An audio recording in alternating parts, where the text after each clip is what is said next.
Welcome to the ATA podcast, where we talk to former elite athletes sharing their insights and wisdom derived from successfully transitioning into life beyond the game. Karl and I spend most of our days chatting to existing elite athletes preparing for life beyond the game.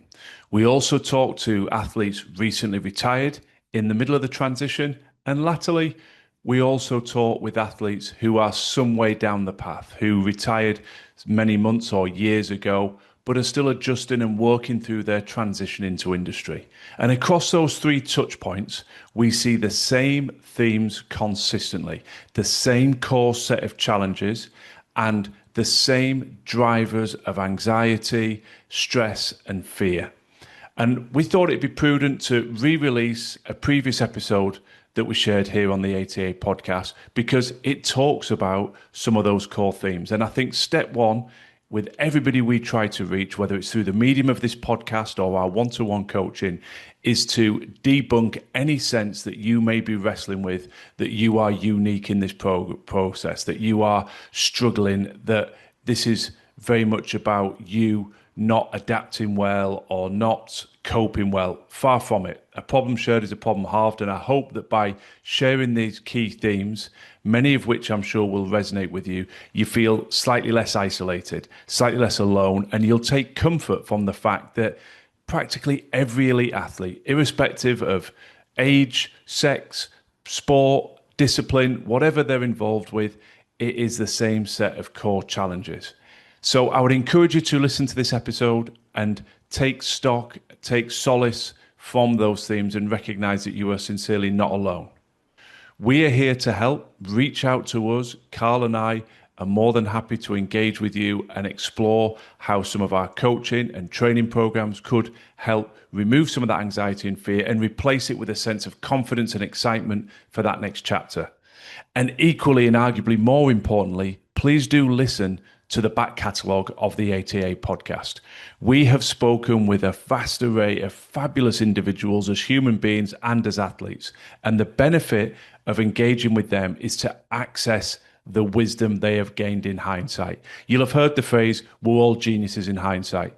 But rather than have to go through the experiences yourself, we try to bring the guest to you so you can accelerate your preparation, you can accelerate your learning by listening to the things that they did that worked well, and also listen to the regrets they have that if they could wind back the hands of time, that they would do slightly differently. And with that wisdom, you can apply it to your own intellect and your own DNA and build a more robust plan to transition out of sport when the time suits you. And as we always say, we're not seeking to accelerate the end of your sporting chapter, far from it.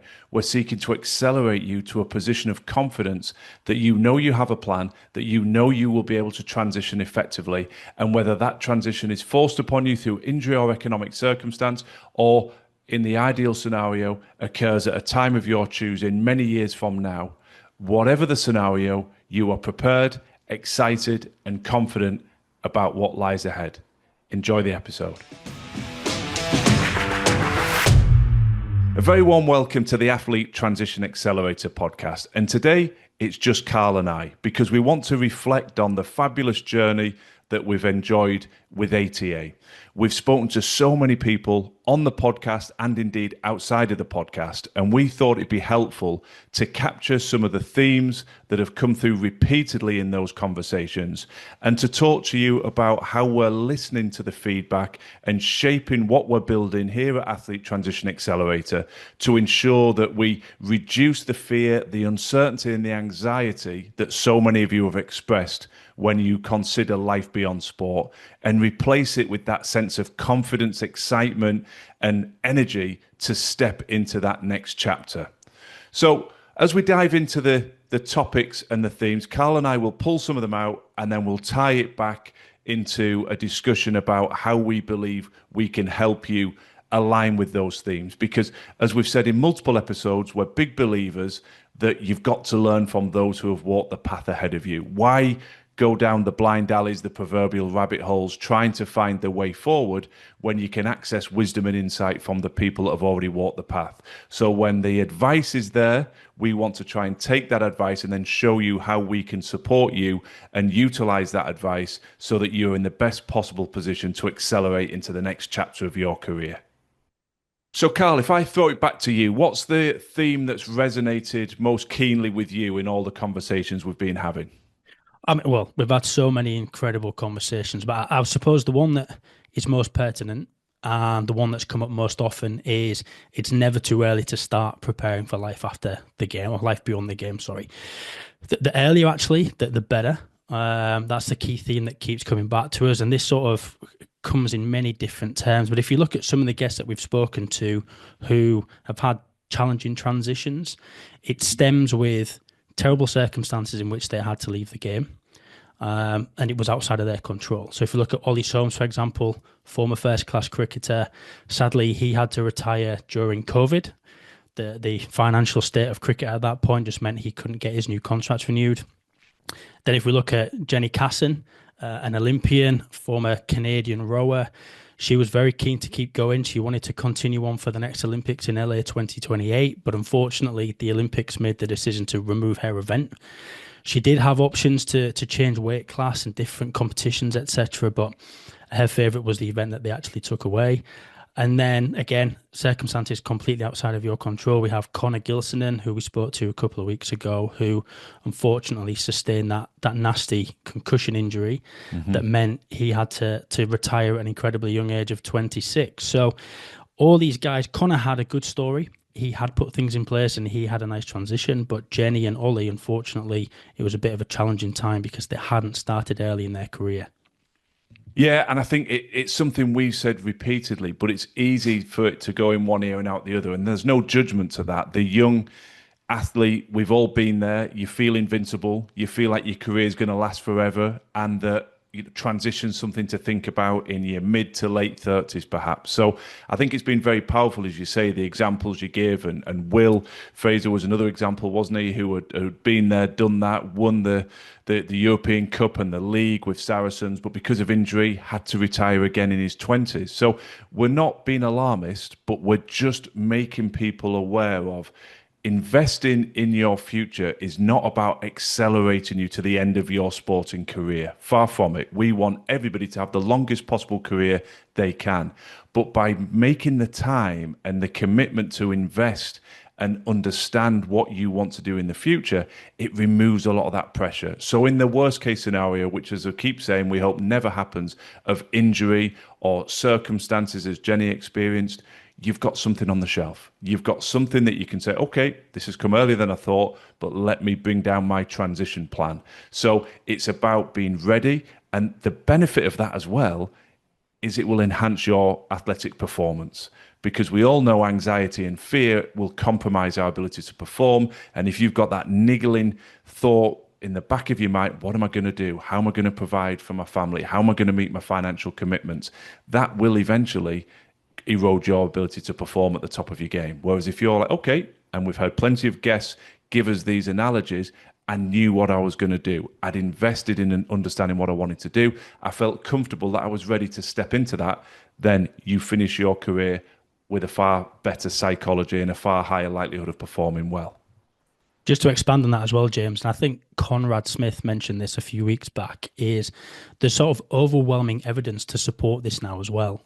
Those athletes that have external hobbies, have external interests, have started planning for the future because they allow themselves that opportunity to completely remove themselves from their sport. It's not all encompassing. It's not 24/7. Gareth Steenson pointed to this as well. When he had those external things going on that allowed that complete switch off from sport, when they went back into that world, they were more engaged, they were happier, they enjoyed the time there more, they were a better player, they were a better teammate. So this whole notion of you need to be completely involved in your sport to be successful, yes, to an extent that's true, but also now it's becoming quite overwhelming, the evidence to say that's not the be-all and end-all. It doesn't have to be that way. Yeah. Actually, on the contrary, if you want to be a better player, remove yourself. Give yourself time to completely switch off. Yeah, no, it's a great analogy, and someone like Conrad Smith, who's been there, done it, won 2 World Cups. I think everybody naturally stops and listens when he says, "Oh," and I love the way he framed it. When he came into the All Black squad, he was looking up to those established All Blacks. What are they doing differently? And they all had an ability to detach and step away. And I think just building on that point, Carl, we're not talking about being negligent in your professionalism. It's just small windows. It might only be half a day during the week where you step away instead of just being back on the video, analyzing more footage, or back in the gym, or back into working on your technique. Those small windows can make all the difference. And I think, yeah, it's a great point to make. So hopefully on that theme, people listening say, well, everybody's talking about it. Invest in your future. It can help my performance here and now. It'll help the transition and remove some of that anxiety. And it'll allow me to start identifying what I like and what I don't like. And that probably takes me into one of the themes that really has resonated with me in the conversations about being able to look at what you do like and what you don't like, almost Yeah. finding things that fit and don't fit. And again, whilst you've got the name in my mind, Conrad Smith made this reference that so many people think all they can do is coach. And coaching is a wonderful pursuit for a lot of people. And we're not in any way disrespecting that career path. But a lot of people trap themselves into thinking, well, I'm a rugby player, so I've got to be a rugby coach, or I'm a cricketer, I've got to be a cricket coach. That's not the only option available to you. There's lots of transferable skills. And one of the themes we've heard repeatedly is take the time, be curious, and start to explore what you like or don't like. Rule things in and out. And Conrad alluded to when he stopped playing in France, he dipped his toe into that coaching environment, but decided it wasn't for him. It's not what he wanted to do. So being able to explore things, have conversations, meet people for coffees, go and do a bit of a placement. People talk about popping into sponsors and talking with them and understanding their business. It allows you to really start to shape an understanding of, oh, this is really intriguing me. I want to learn more. Or actually, this is repelling me. This is not what I thought was relevant. So I think that's another core theme that I'm sure you'll agree we've heard come through a lot in the discussions. Yeah, 100%. It's come through pretty much most weeks for most people, and it was different for each person. Some people really dove into this, and it really helped their transition. Others, it's been more of a reflective practice of the opportunities they had, the network that they had at their disposal to just jump in and be curious. And unfortunately, they didn't do it in their time. And now, as they transitioned out, they found it a little bit more tricky because that network and those opportunities hadn't been created. Yeah. So absolutely, it's a key theme that kept coming up. And I think that takes us into the concept of your network. So, how are you going to identify what appeals and what doesn't appeal? Well, the logical first step is to look around you, see who's around you, and who can you approach to have a conversation with. And this theme came up a lot. Joe Jacobson mentioned it. Conrad mentioned it. Lots of our guests have mentioned the fact that when you are on corporate duties or match day duties in team sport environments, it's easy to think, oh, I've not been selected, or I'm injured, or I've got this duty to do. It's not a chore. It's an opportunity. You are surrounded by businessmen and women who are emotionally invested in you as an individual and your club. And it's a perfect opportunity to explore your curiosity and to ask questions and to learn about them, their journey, and their business.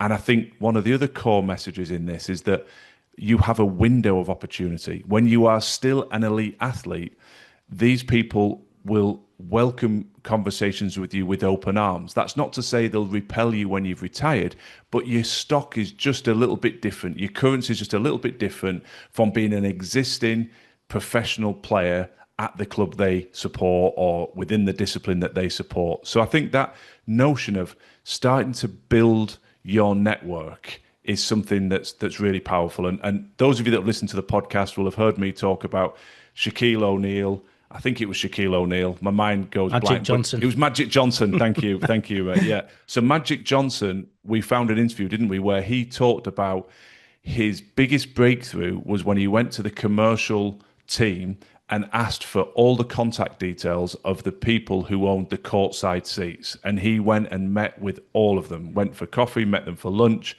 and a whole raft of business opportunities transpired from those conversations. And his statement that was so powerful was, in essence, he made more money from those investments than he did from the salaries that he earned playing professional basketball. Now, that principle translates to every athlete that we're talking to.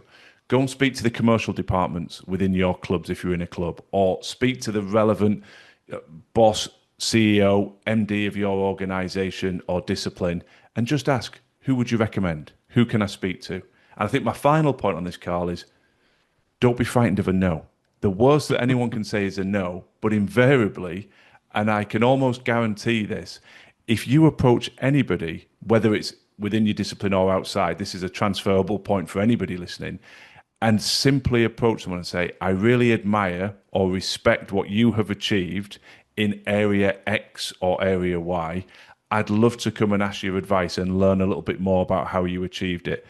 There's not a human being in the world that's not going to be flattered by that, who will say, yep, love to have a conversation. So we build this potential barrier up and we don't make those approaches. So I think network development is front and center for every elite athlete to start thinking about how can you start that today, because it has that dotted line back to our previous point of identifying things that intrigue you and interest you, and equally pushing you away from things that on reflection you now realize you might have thought you wanted to do, but you no longer do want to do.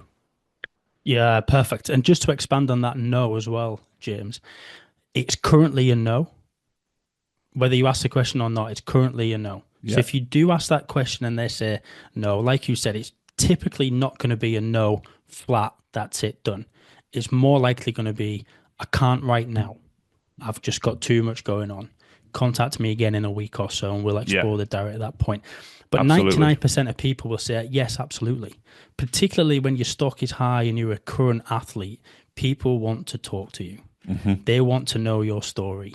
And if you flip that narrative and you're curious in that individual, you're essentially playing to their ego. They're going to want to have a conversation. They're going to want to tell you how they've been successful, how they got into this certain sector, how have they built their business.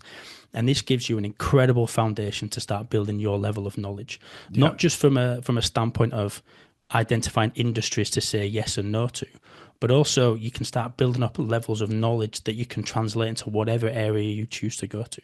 Yeah. And just to pick up a little bit more on this, unless you're playing European football or one of the huge NFL, NHL, basketball, whatever it may be, sadly, with the way the finances of the world right now, there aren't enough eyeballs on sports to be significant enough for an organization to get benefit of sponsoring a sport. So typically, these individuals or businesses are sponsoring your club, your sport, because they're either a fan of your team or they're a big fan of the sport. They will talk to you. Mm. They're involved in your club for a reason. If you open that door and say, can I have a chat? They will see, they'll snap your hand off. Yeah. They will absolutely want to talk to you. And they'll give you work experience. This is the other thing. Yeah. So the first thing is the curiosity, the conversation. Tell me about your journey. Let me understand a bit more about this sector. If it then works, a number of our guests, Conrad Smith works in law, but he used to pop into a law office. He talked about stepping away from training and going and spending half a day in the law office regularly. They will allow you to come in. They'll show you the ropes. Who knows? I don't want to guarantee anything, but if you go and spend time there, there's every chance that may open the door to employment opportunities in the future as well, because they get to understand you, your capabilities, you understand the organization. All these opportunities start to expand. And for anybody listening, we see this in our coaching work all the time. The fear and the anxiety closes our rational thinking process down. And it's like, I don't know what I'm going to do. I don't know how to, where do I even begin? Well, here's an easy step. Look around you, look at the network that's around you, start to approach people and start to explore the opportunities that are in your ecosystem. Another interesting theme, James, that keeps coming up from pretty much all of our guests is those skills that's made you an elite athlete. How have you gotten to the very top of your game? And what are they, basically, in a nutshell?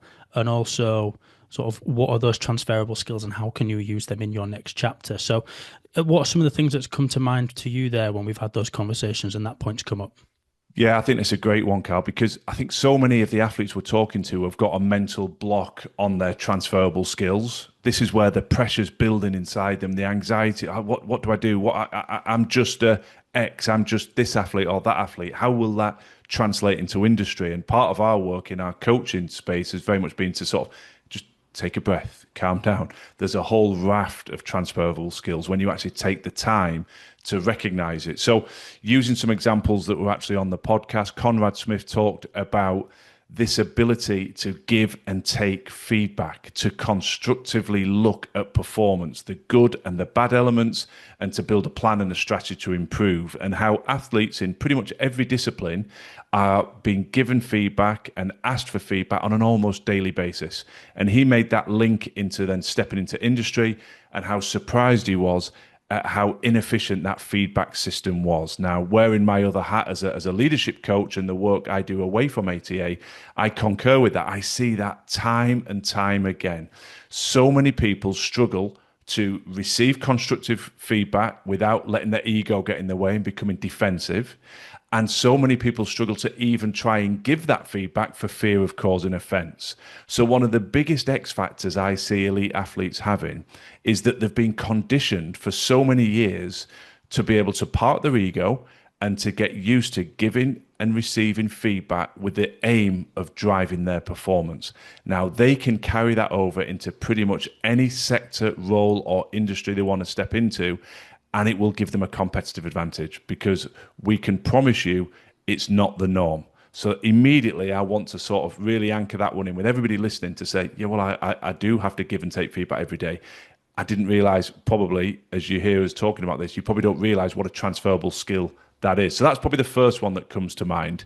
How about you? What jumps into your mind, Karl? Yeah, I think just to build upon the feedback as well, James, is actually making athletes aware of how different it is when you actually leave sport, and the frequency, well, firstly, the frequency in which you get feedback, but also the clarity you actually gain from what you receive, because it's a completely different world. And there's probably a whole podcast by itself that we could talk about around this, but just a nod to athletes to just think about how you give and receive feedback right now, and how you could look to use that in your next chapter, because it is very different. It's very different. But for me, just to build upon the feedback there, James, and I suppose to wrap that up, it's the strength of which an athlete has to communicate with clarity, with speed, with clear thought of mind, and ability to sort of put this across in a really, really calm, analytical way that everybody can understand. But also to wrap that into teamwork, how athletes have an incredible ability to work within a team, to fulfill their requirements within that team, but also to wrap all of that up and have everybody sort of get up to that level to make sure they're doing what they need to do as well.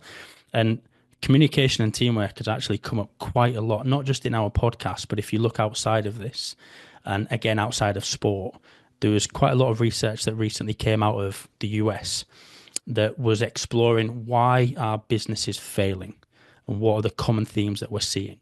And it came down to two reasons. One was poor communication, and the other was poor teamwork. And in a nutshell, that's everything an athlete is. Whether you're playing in a team or actually when you're competing, you're performing your skills on an individual basis, you're still part of a team. You have a coach, you have your medics, you have your S&C guys, you have your nutritionists, you have your manager. You're still working within this team that you have to communicate clearly with. And these skills are so insanely transferable and so desired by hiring managers. It's got to a point now where it's actually quite funny, where these skills are desired. It's just people aren't mentioning it. It's not being pushed to athletes. Athletes aren't being made aware. And again, that's the point of these podcasts, is those people have been there, done it, walked the path, and had to find this out, unfortunately, after the fact. We can share that information, utilize the benefit of hindsight, and just really start preparing athletes for what you can take into your next chapter. And again, just to build on that, we recently had a great conversation with Rodrigo, who's part of the IOC. And he spoke to us about a piece of research that he'd performed with Deloitte, or Deloitte, however you pronounce it, where they have this annual goal where they introduce several athletes into their business on an annual basis. And they sort of went back over a decade or so to understand what actually happens to these departments when they introduce athletes. Does it have an impact? What's the effect? If so, just how impactful is this? And they found on average that performance across the board increased by approximately 150% when an elite athlete, an elite individual, was placed into this department. Because the effect, it's contagious. Everybody else sees what these individuals are doing in response to it. But they've set a new bar now. Well, I can't stay down here because I'm going to look stupid. I'm going to have to, what are they doing? How are they doing it? Let's see. Let's come along. Let's come along for the journey. And that's something we hear in the conversations all the time, don't we? Because we're talking on both sides of the coin here. We're talking with the athletes, we're also talking to the businesses and encouraging them to be receptive and open to bringing elite athletes into their business. So for anybody that's still competing or indeed is coming close to the transition, there's some transferable skills that I'm sure you've got. The ability to communicate well, the ability to align people alongside you with a vision, with a mission, with a direction of travel, the ability to give and take constructive feedback. It's not always positive, but to do that in a respectful and succinct manner, the ability to develop team and set standards. And that's no surprise, the Deloitte research, because you are used to setting standards. You hold yourself to a standard on a daily basis, because if you take shortcuts in training, shortcuts with your nutrition, shortcuts on your analysis or your technical development, then you suffer. So when you step into industry, bringing all these traits, being a good communicator, giving feedback, developing team and setting standards, it doesn't just set you into a position to perform really well. It puts you into a position to become a leader very early in that tenure, because leaders set the standards and leaders hold these traits. So we could, as you say, spend a whole podcast on this topic, Karl, but I think it's so important for people to remove some of this anxiety and fear and say, yes, you will need some technical development of certain skills depending on what sector you're going into, but you have an abundance of transferable skills already. It's about how you shape it and having confidence to present it in the right way. And I think that probably takes us into the final theme. We could take so many themes, but the final theme for me is how you craft your story. A lot of athletes have talked very candidly to us and to other, sources around the world about this notion of an identity crisis. When you stop, you're no longer the professional netball player or cricketer or Olympic athlete or rugby player. It comes through time and again. You go from this structured environment to what am I now? And it's so important to help people reframe that and to look at their sporting chapter as exactly that, a chapter. It's not the whole story. And to get people to step back and say, there's every likelihood that you're going to spend a significantly more lengthier time period, in industry than you will in sport. There are the odd exceptions. We've spoken to a couple of people. Joe, 19 years in football. James is coming out shortly, 20 years in first-class cricket. But the vast majority of people, you're probably 10 to 15 years. Well, you're going to work a lot longer than that. So there's every reason that your industry chapter will be longer and more successful and more fulfilling than your sport. It's hard to think like that when you're still in your sporting bubble. It'll never get better than this. But actually, there's every chance it can. And the reframing of your story and understanding the potential of the next chapter, I think, is really important, Karl, to prevent people falling into those identity crises and all the associated mental pressure that comes with that. Yeah, I think the potential is a key word there in terms of what your second chapter can look like. And we always ask the question, it's intentional. It came from a good friend of ours, Sebastian de Chavez. Who says your sporting chapter has to be your best? Exactly. Like you mentioned, more often than not, for the majority of athletes, you're going to be out of your sport for longer than you're in it, in terms of competing on the TV and people getting to see you and scream your names. So if you're leaving that period of your life with the mindset of, well, this is it, it's never going to be any better than this, you're going to be miserable for a long time. And what's your purpose then? What is it you're trying to achieve in your second chapter? And that's something that we love to explore. We intentionally ask that question of the current athletes that we work with. Who says this chapter has to be your best? Yeah. And you see their response. It's almost like a light bulb goes off as, well, actually, yeah. Who says this has to be the best? Why can't I go into my next chapter full of excitement, knowing that the amount of opportunities out there is mind-blowing? Because as we talk about a lot on the podcast, sport and what the definition of success is black and white, and there's a ceiling. If you're a Premiership rugby player, you can win the Premiership and you can win the Heineken Cup. I'm old, the Heineken Cup. Yeah, it will always be the Heineken Cup. If you're a footballer and you happen to play for your country, you play for England, you could win the Euros, you could win the World Cup, but that's it. Yes, it's incredible, but that's the level. As soon as you leave that sporting world, there's no ceiling to what it is you can achieve. There's no ceiling to the opportunities that you can put in place, the goals that you want to put in place, what you want to set. There's no ceiling. You can be who you want, you can do whatever you want, and it's just incredible. So the whole notion around the anxiety about what comes next, the fear that comes along with that, it's understandable because you've been fully immersed in this world for so long. Often from a child, it's been your goal to get to this point, but you have to leave. Yeah. Sadly, you have to leave. And the best way to go about that is to realize and understand from those that have been there and done it that the second chapter can be so much better. Yeah. It can be so much more. Absolutely. And what we're trying to do here is provide perspective. It's no way are we criticizing people's mindset. We're just looking at the themes. The overarching theme of existing athletes when we talk about the next chapter is one of freeze, fear, anxiety, stress. Where do I start? Let me just push that to the back of my mind. We're providing perspective. We're opening insight and wisdom from people who've walked that path and saying, actually, focus fully on your sporting chapter, but be excited about what comes next. So I think part of our DNA, Karl, has always been this isn't something that you start thinking about when an injury strikes or when that contract's not renewed. This is something that you think about today, wherever you are on your journey. You start thinking about, well, these are the key themes and the key bits of advice that are coming through from people like James and Karl or like the athletes that have walked the path. So how do I bring that to life? And we've been reflecting and evolving our offer continually, haven't we, to say, well, how do we best serve? Because we want to have a number of options to allow people to say, how do I work with Athlete Transition Accelerator to start making that investment? So I think there's probably 4 core areas that we should touch on. One is coaching and mentoring. A second area is your professional brand and helping you frame your story for a successful transition into industry. A third area is our Success Beyond Sport program, which allows you to dive deeply into specific industries and really enhance your knowledge, experience, and skill set if you have a clear line of sight that this is something you want to step into beyond sport. And our fourth area, which is just about to launch, is our membership site and how we're using that to provide people with a very low cost volume of information and insight and knowledge to help prepare that transition. So let's look at those in isolation and just give everyone a little bit of detail about each one in turn.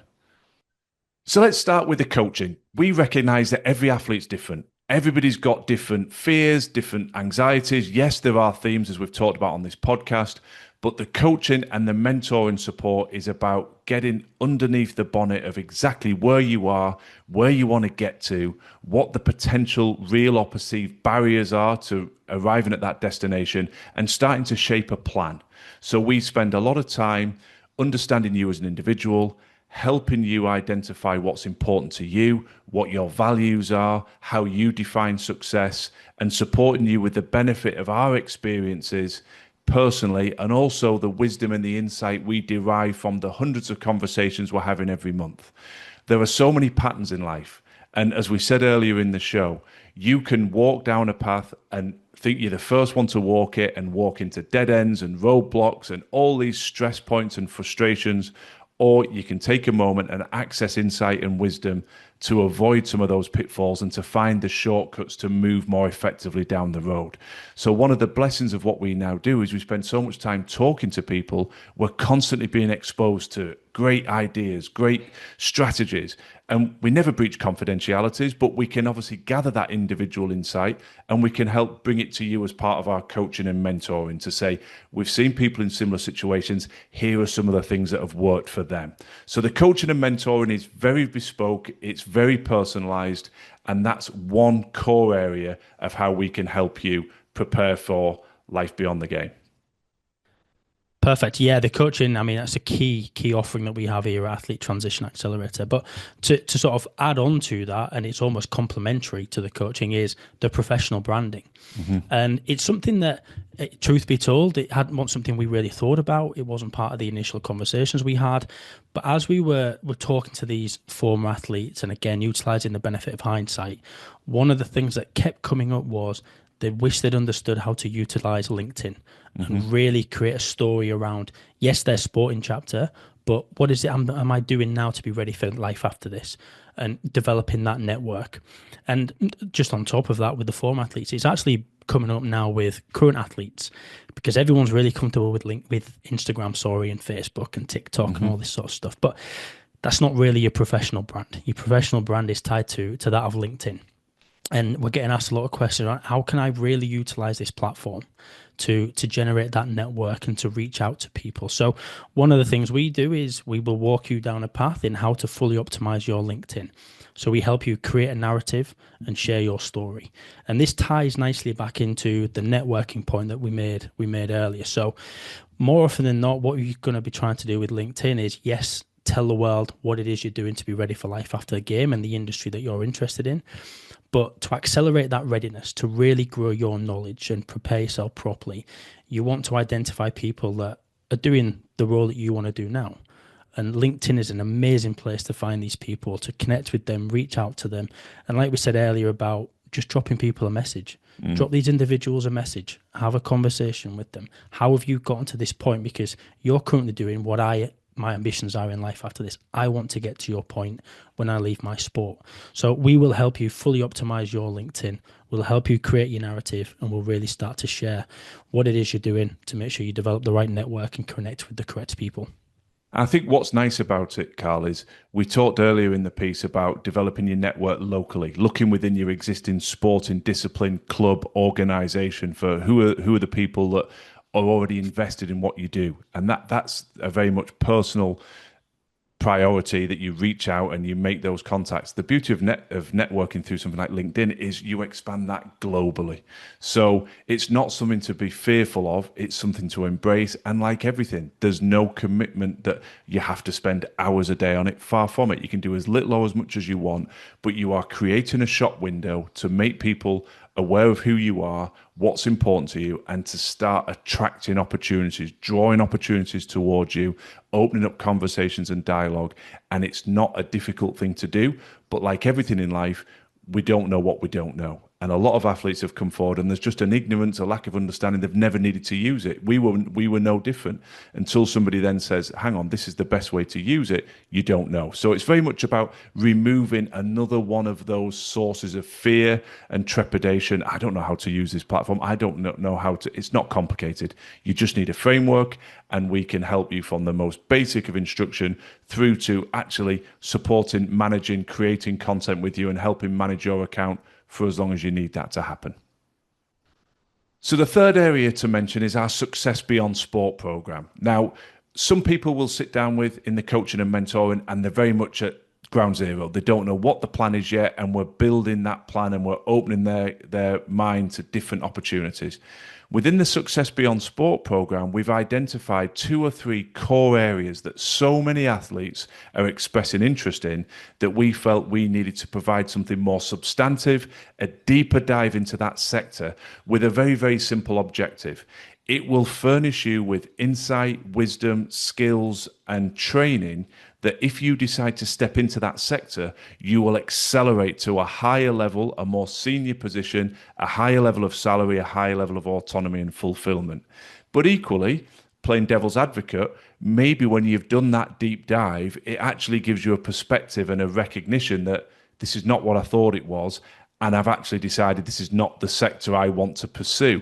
But far better to do that through a training program and course whilst you're still competing than make that step post athletic career, step into a sector that you think's right for you and think, this is not what I thought it was. So there's 2 or 3 core areas, Karl. I think the first one, I'll throw it back to you because it's an area you've got a huge amount of experience and passion for. Perfect. Yeah, absolutely. So the first iteration that we've gone with is medical sales, particularly sort of more focused on the orthopedic sports medicine part of medicine. And the reason for that is twofold. So it's the industry that I transitioned into. I'm closing in on 12 years now. I'm still actively involved in this world, and I love it. I think it's incredible. It's challenging. It's competitive, but you're immersed in an incredible world where you get to work with fantastic people. And the whole point of it is you're making a patient's life better. That's everything that you focus towards doing. But also, in the period I've been in this world, the amount of elite athletes I've seen transition into medical sales is frankly incredible. And I think that's because medical companies got a bit of a jump on what athletes bring. They realized that earlier than the majority of other industries. But also, in terms of what we said earlier about communication and teamwork being fundamental to the success of business, that's everything that you can bring from athletics or your sporting chapter into your next chapter to be successful. And you are essentially swapping one incredibly high performing environment for another. Your current world, your current sporting chapter, it's all about performing on the weekend, being successful and winning your competition. In medicine, it's arguably even more high performing because of the repercussion. If something goes wrong, it can be catastrophic. You're dealing with vulnerable people in a vulnerable environment, and everybody has to be efficient and working in a team, and they have to communicate insanely quickly with absolute clarity, which again is why I think athletes transition really nicely into this world of medical sales. And the whole point of success beyond sport is to give you that immersion into this world, to give you that deep dive. But just to expand on the points you made, James, and I saw this as a hiring manager, when you're looking to hire individuals and bring them into the business, you're looking for certain soft skills, but more often than not, what you're looking for is, can this individual come in and complement the existing team, but hit the ground and run and make an impact quickly? And unfortunately, with an athlete transition right now, they take all of the soft skills. Hiring managers want these people. But when it gets to the point of what's the implementation going to look like when this person comes, we're going to have to develop the hard skills. It's going to take a little bit of time to get them up and running and up to speed before they can have this impact. And the whole point about this is accelerating that readiness to hit the ground running. So I essentially open up my black book. I've got contacts all around the UK. We enable you to start developing these relationships with surgeons and clinicians and decision makers. We allow you to see access and procedures. So you're in time with theatre. You're observing these procedures. You're seeing how the clinicians work. You're understanding how you fit into that team as a rep. So when that time comes to transition, not only have you started to develop these hard skills, you've also developed a network in relationships with clinicians that you can go and talk to. When you leave your chapter and you're employed, whoever it is you're working for in this medical device space, you have an existing network of clinicians that will have a conversation with you. You already know their practice. You already know the products that they use. You already know their team. You can then go and have a conversation with these guys about, take a look at my products. Here's why I think they're better for your practice. And you can then, that's when the impact comes. That's when hiring managers start looking at a CV and thinking, so hang on, I can get an elite athlete with these insane soft skills that is going to have an impact on my existing team, but they can come in and just hit the ground running and get going. It becomes a no-brainer, and that competition in the recruitment process just completely sets you apart. Yeah, it's unprecedented, this, and I get super excited every time you talk about it, because you're right. We've spoken to a lot of athletes that have gone from international level performance, global recognition in the sport, to the very, very bottom of the ladder when they start. And it doesn't seem right. The financial drop isn't a drop. It's a cliff. It's a chasm that they fall into. And then they've got to spend time just marking time to get to that level. Whereas what you've built and shaped here is something they can do alongside the training to allow them to get to a level where they've got autonomy, leadership capacity, and a much higher level of earning potential. But they've given themselves a competitive advantage. And every athlete listening recognizes that. If somebody comes to you and says, if you train and do this, you will have a competitive advantage, then they're always going to listen. And I think what's also powerful in this is there's no disrespect to anybody in education. I caveat this very carefully. Both my parents are retired teachers. Education is a huge part of my life. But I think it's always really powerful when you can learn from people, going back to our earlier point, who have walked the path. And the fact that you've built a program, you've spent, as you say, 12 years in this sector, means we're not just preaching from the ivory tower. We're not just talking theoretical rhetoric. We're talking about lived life experience. And that takes us into another iteration of the Success Beyond Sport program, and that's the business of sport. Yeah. And in my world, obviously, I spent time playing professional rugby like you in the UK and over in France. I also spent a huge amount of time working in the commercial sector of sport, and then in the predominant roles I had was the chief executive roles of 2 clubs. Now, that gave me wonderful experiences and insights into all the wonderful highs and the lowest of lows that can transpire when you're in that volatile, unpredictable sector that is elite sport. So we've compiled something here to give people that real insight. So many people say, I just want to work in sport. I want to work in the business of sport. So the business of sport program is designed to give you that authentic, real life experience insight into the whole raft of opportunities and the associated pros and cons, so that you can really reflect on, is this right for me? Do I want this level of pressure, scrutiny, intensity, or would I be better served in this part of the business of sport? So again, that's another big part of how we help athletes really prepare and understand, where do I want to go if I want to work in the business of sport? What niche, what area is best suited to me? And I think if you think of the Success Beyond Sport program almost like a jigsaw, there's lots of component parts where we coach and support and develop your personal brand, professional brand, and your narrative. But that central piece is interchangeable. So we've got the medical sales piece. You take that out, you might put the business of sport piece in, you take that out. A third iteration of the program is around entrepreneurship, because so many athletes talk to us with ideas. They may already have the semblance of a business launched and in play, or it's very much still at the drawing board stage. But we help you understand, well, how do you bring that to life? We've both got our own businesses. In my other business, a coaching business, I spend a huge amount of my time working with entrepreneurs and business leaders. So we've got a wealth of knowledge that we can unpack to help you build a plan, which ties back into that personalized coaching we talked about earlier, to bring your business to life. And we're seeing it more and more now. Elite athletes who have a business that they are developing and investing in alongside their playing career. So what a wonderful way to reduce some of the stress and anxiety of transition if you can feel, touch, and experience something tangible that's already in place. So that's the third leg, and we will continue to develop other iterations under the Success Beyond Sport. So there's one final area, but quickly recapping what we've talked about: the coaching and the mentoring, the personal and professional brand development with a particular focus around LinkedIn, and the Success Beyond Sport program to give you a deep dive into medical sales, the business of sport, and entrepreneurship. And then our last area is just a way to try and help everybody. That's a membership site, which is going to be soon to launch, and we'll put it out across all our channels, the podcast, the website, the LinkedIn pages, etc.